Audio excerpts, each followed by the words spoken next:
Hello everybody and welcome to the Glory Reds podcast. Then it's me, your boy, Don Benito. Today we are going to be talking about the new keeper alert.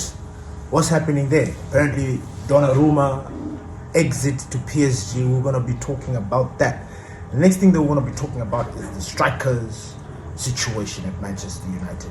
And then last but not least, we will talk about this game against West Ham. What you guys thought about it, who stood out, who didn't stand out. Let's get straight into it. So, Gianluigi Dournaruma, PSG are ready to let this goalkeeper go. Now, as you all know, Manchester United are in looking for a goalkeeper to replace the 29-year-old Andre Onana. But what seems to be the problem? Valuation. Money. There is no money, brotherly. There is no money. And we need to find ways in which we can facilitate this situation, this deal.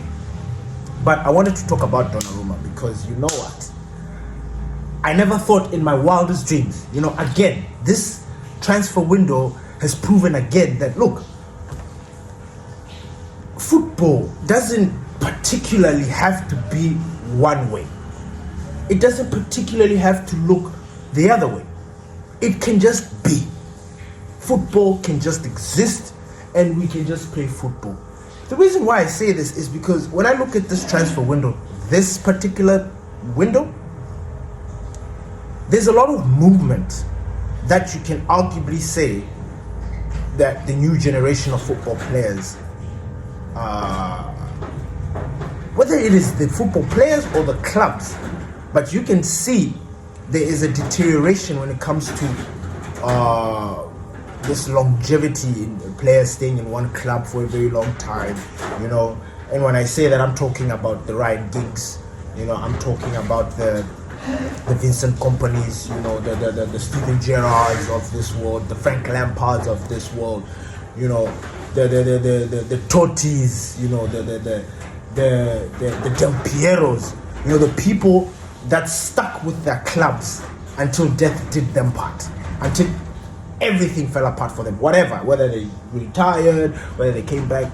But I'm looking at this season and I'm like, okay, so football is like this now, and this is how I see it. You guys can agree with me or not, but this is how I see football is shaping up to be.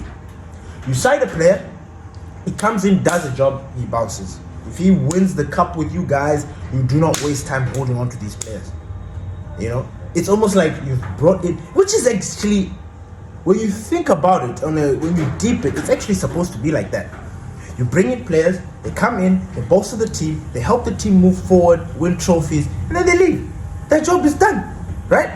And in the past, we used to see players stay in one club. Nowadays, it's different. He just goes there for 2 or 3 seasons, out, gone, here. The reason why I'm saying this is particularly I'm thinking about Luis Diaz. And I know Luis Diaz is a Liverpool player. He's not part of this conversation. But I'm trying to make a point. Luis Diaz just joined Liverpool not so long ago. Like 2-3 days ago. I exaggerate, Not very long. I think he's just won his second Premier League, if not his first. But he just arrived at Liverpool, and then now he's on his way to Bayern Munich. He didn't even take too long at Liverpool. Now, let's come back to Manchester United. How long was Victor Lindelof at Manchester United? How long is Rasmus going to be at Manchester United? How long was Luke Shaw? Players that should have been doing a job, or that we should have moved on. That's the point I'm trying to make. Manchester United, we hold on to players. We hoard players. And when it's time to release them or get them go, it's either we don't know how to negotiate, or the players' values are just so low that it's like, really?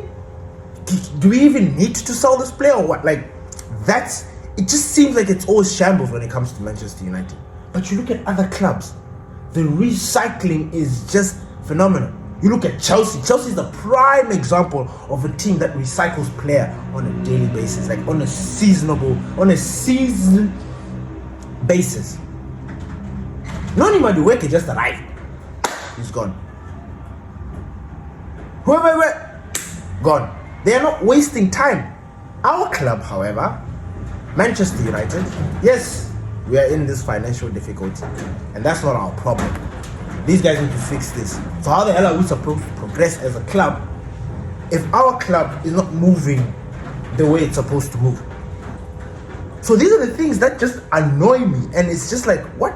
So now I'm looking at this situation with Donnarumma. He's just won the Champions League with PSG. He's just won the quadruple with PSG. He won all the champions. He won all the titles in France. Then he topped it up with the Champions League. Then they were finalists. You know, he's 26 years old. They're like, adios. There's a new goalkeeper that we're looking to bring in. And remember, the president of PSG mentioned that Luis Enrique was very strict that they shouldn't get players over 25. Donnarumma is 26. They've just agreed personal terms with the goalkeeper in the French league, Lucas Chevalier. Chevalier. He's coming in, and Donnarumma will be going out. Now, this is an opportunity. Now, here's the problem. Manchester City and Man United are looking and monitoring both situations. Who wants this goalkeeper more than the other? Manchester United need a goalkeeper more than this. But we've been linked with so many goalkeepers. Remember Vanja Milinkovic-Savic? The one I said that was going to be linked to, that we're linked to, and we should go and get because the Savic, he's gone to Napoli. So that door's closed. We have got a goalkeeper that we're looking at the Belgian league, Royal Antwerp. His name is Senne Lammens, 23 years old, for the future. And then you've got Gianluigi Dournaruma here, 26 years old. 3 years, he's senior, but he has got major experience. Champions League, all this there. And then you've got Lammens, upcoming talent. Like, when you look at the two, it's almost like you're looking at buying a Van der Sar and buying a David De Gea. What do you do? What do you do? Do you go for Lammens, or do you go for Donnarumma? Honestly, my personal take, I know it's impossible for us to get both, but I would go with Donnarumma at the moment. I think the stars are aligned. The guy costs about 34 million. Oh, he has been priced at that, which I think is affordable for a goalkeeper. We spent more than that on Onana, and Onana has not delivered. I'm sorry, he has not delivered. And Onana is 29. He's 3 years. Gianluigi is 3 years senior. So what? How? And then to make matters worse, I'm looking at Altay Bendit, and I'm like, honestly, there's nothing wrong with this keeper.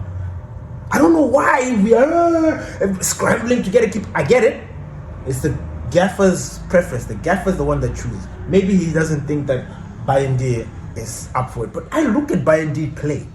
I watched him against Leeds, and I watched him against West Ham.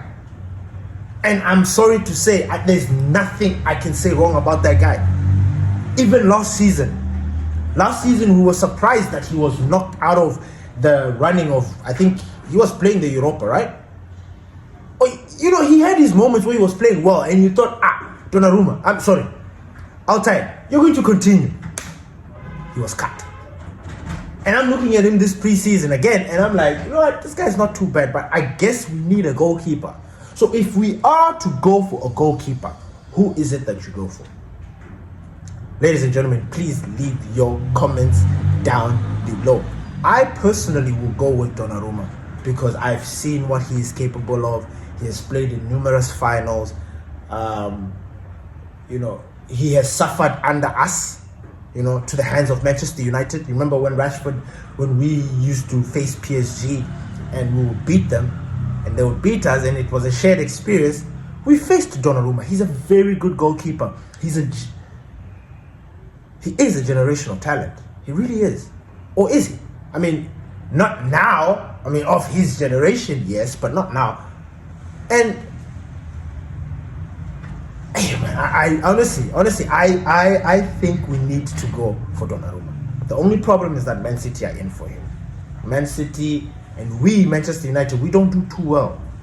We don't do too well when we go for a player and another team is actively pursuing the same player. We never do well. So in this Donnarumma situation, I would love us to get this goalkeeper. If we don't get him, I'll be cool. But there's an opportunity because PSG are ready to let this goalkeeper go. They already have another one lined up and they're like, Donnarumma is a top goalkeeper. The only thing that I didn't pick up or read or find out about Donnarumma is whether or not he wants Champions League football. That's the one part that I didn't know, that I'm not too sure about still to right now. But speaking of the Champions League, Benjamin Sesko, guys, the striker situation is hot now because apparently Benjamin Sesko doesn't mind coming to Manchester United and not playing Champions League. What say you about that? Because look, he has opened the door. There is an opportunity for us to sign Benjamin Sesko. What are we going to do? And then on top of that, there's Ollie Watkins. Ollie Watkins is out there. But Villa are playing hardball.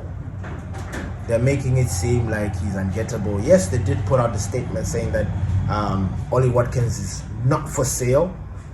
But just prior to that message being there, Manchester United were hot in for Ollie Watkins. This striker situation is stressing me out. It really is. It really, really is because, man, okay, Arsenal finally got their man, Victor Gyökeres. They unveiled him yesterday, blah, blah, blah. And it's almost like because Arsenal signed their man, now the transfer window is open. Hey, the rest of you guys now, do your business. Do your business. Arsenal is cool. What the fuck is that? What is that? But for my Manchester United fans, I need you guys to understand this. You're looking at the transfer window and you're thinking it's slow. It is. Why? Because we don't have money. And you need to understand that. Otherwise, you're going to keep yourself pressure. We already got in Cunha, who, by the way, is doing very well in United colours. We got Mbeumo, who we might be seeing very soon in the next game or something, because he didn't play against West Ham because he was not that he wasn't fit, but he had just arrived and he needed some time to gel in with the boys and stuff like that. So we're going to be seeing him in the next game. I'm happy about that. But in the striker situation, now everybody was looking at Rasmus Højlund playing that day. And in the first 2 minutes of that game, Rasmus strikes the upright with a venomous strike and with the run that I love my strikers to do. He had a defender on his side. He was shielding the defender and going with the ball, protecting the ball. He struck the ball, hit the upright, went out. That little moment on its own, just, oh my God. It was the best thing I've seen Rasmus do in a while. Apart from him score goals for us in the past. But that movement, that was what I wanted. And then there were also other instances, even the gaffer mentioned, there were also other instances where he was doing the 1v1s, stretching out, pulling the defenders, the wingers, taking them to the byline and taking them on one-on-one. That was beautiful for us to see, but it was not enough. it was not enough. I'm sorry, for me, as a former player, not professional, but player, and I've played the game. We've all played the game. So I've played the game. So I know, as a striker, you are supposed to be a headache for the defenders. That was ingrained in me since I was born with that knowledge, by the way. That the defender cannot sit there and enjoy 90 minutes and impossible. All 4 defenders. That was bro. And Rasmus Højlund has a tendency of allowing the defenders to bully him and push him down and knock him off the ball and all that stuff.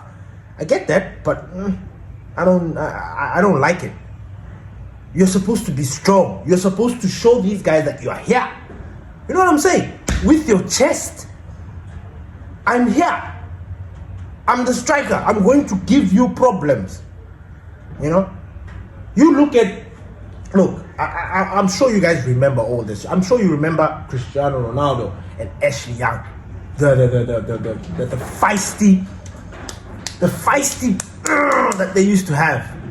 And you look at Ashley Young comments about Cristiano Ronaldo. He was like, look, man, I had Cristiano Ronaldo in my pocket all day, every day. All day, every day.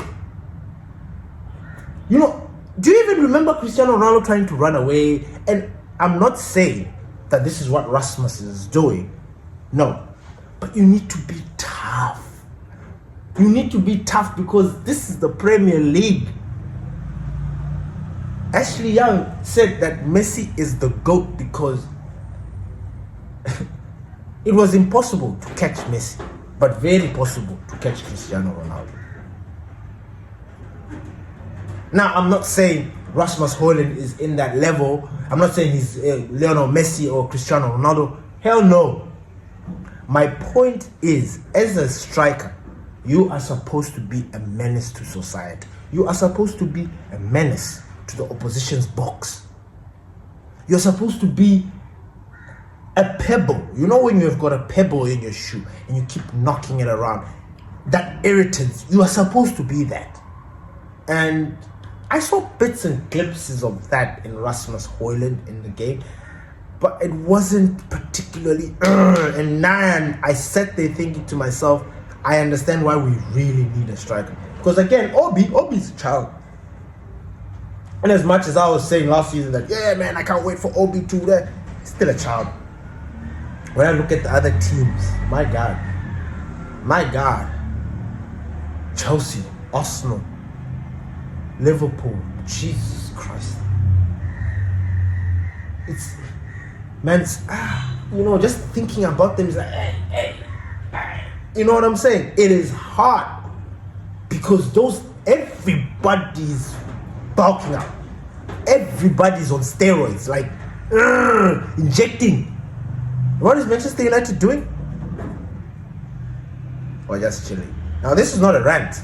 I'm not pissed because I understand where my club is. I am just happy that we're able to bring in Mbeumo and Cunha. You know, and I know to the untrained eye or the untrained ear that is like, what? Just 2 players? Let me tell you something about those 2 players. If those 2 players were in Manchester United last season, we're in Europe. We win the Europa, we get all the money, and we sign players. It's that simple. It is that simple. If Cunha and Mbeumo were in United last season,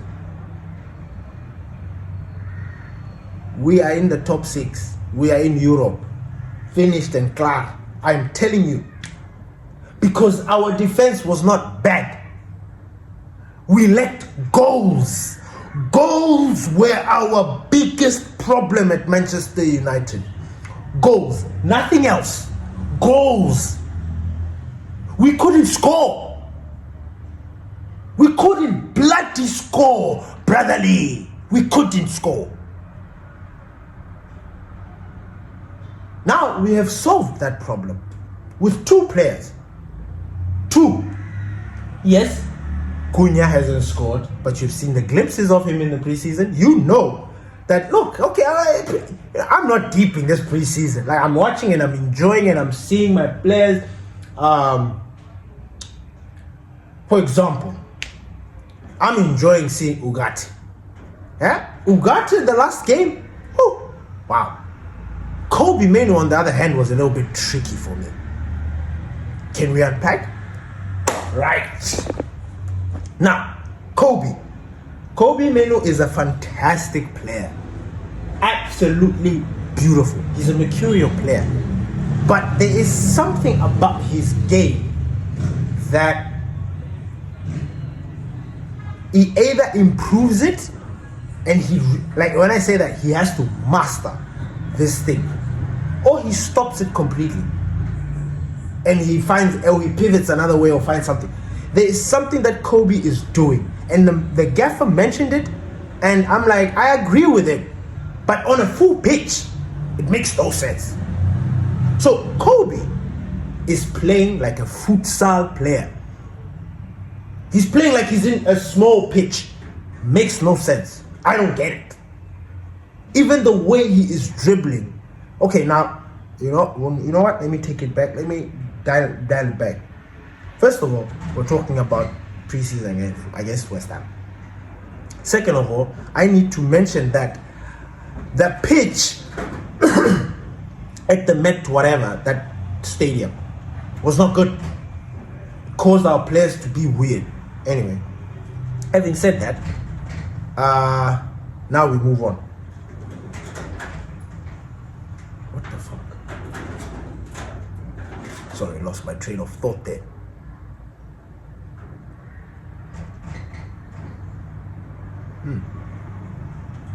What was I talking about?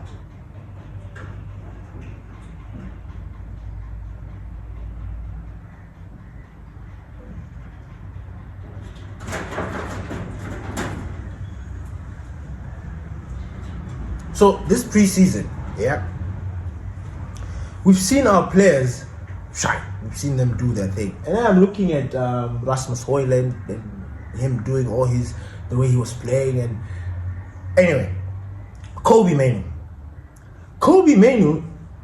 I liked the way he played, you know. But the thing is, the way I saw him, like I said, it's like he's playing futsal. It's like he's playing street ball. In between, in close, tight-knit spaces, he's very good, very technical. He can get out of it. But sometimes it's the trickery and what that just like, huh? So there is something about Kobe Mainoo's game that, you know, in as much as he's a generational talent and like a beautiful player, amazing player, there's just something about his game that's just off. I'm sorry to say this, and you guys can kill me, you guys can say whatever you want. I understand. I'll defend myself because I know what I'm talking about. I watch football. Something about Kobe's game, and you look at him next to Ugarte and it's like, Bruno, there's something wrong. So now the gaffer mentioned that, look, you see with Bruno Fernandes is not going to play in that number 10 position, even though we've seen that, you know what, when he's in that number 10 position, he causes all sorts of damage.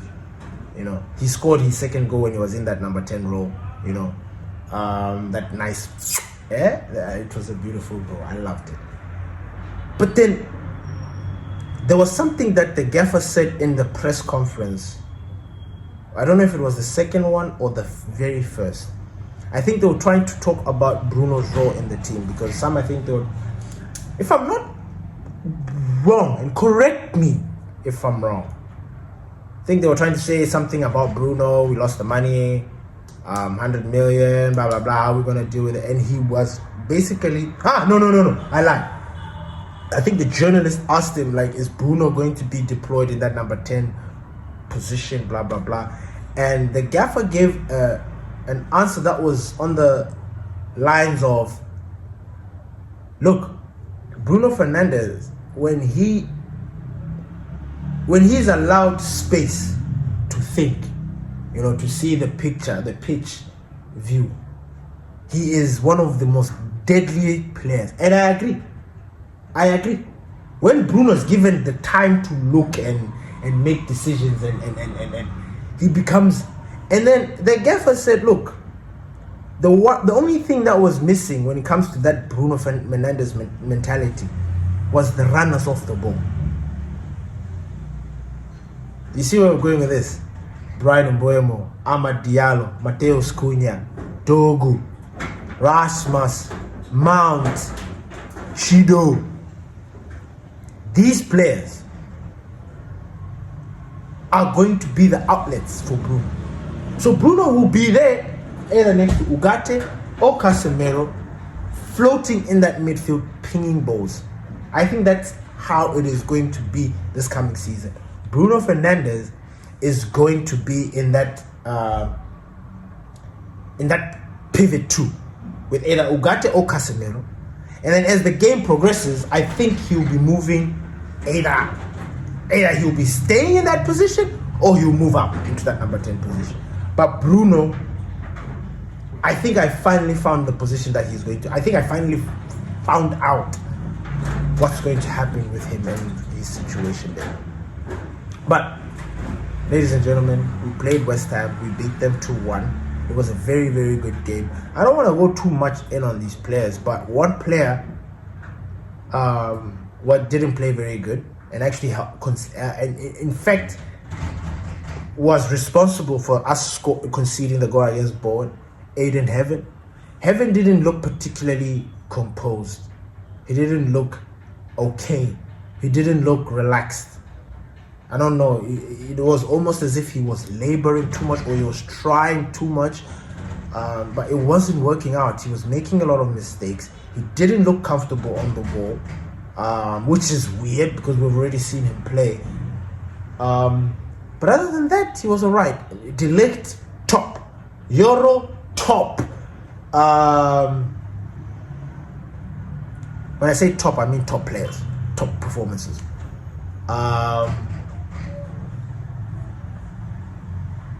Who else?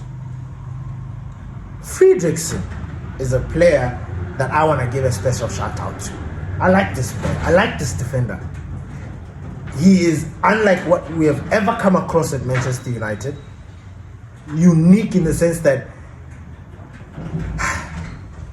I know, I'm going to I don't know, maybe I don't know, but I see Friedrichsen as truly the future of Manchester. Does that make sense? When I say the future, I mean somebody who has come from the academy line, like from there. If United were to get rid of Friedrichsen, that would be a problem.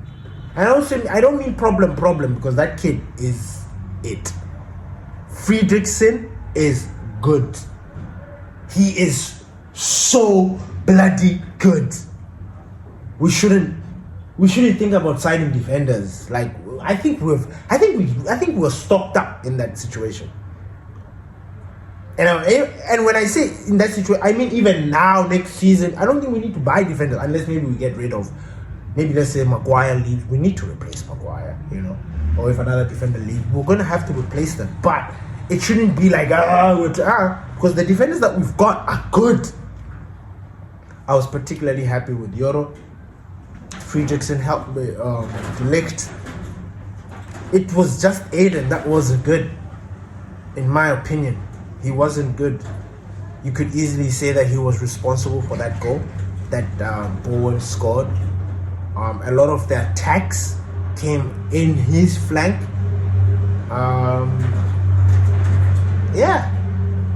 Amad Diallo playing as that wing back, I don't know. It's going to be very interesting to see. He's a very good defender. But as an attacker, I don't know. I mean, these are all nice headaches. These are all nice problems to have at Manchester United. So I'm excited. But what do you guys think about this?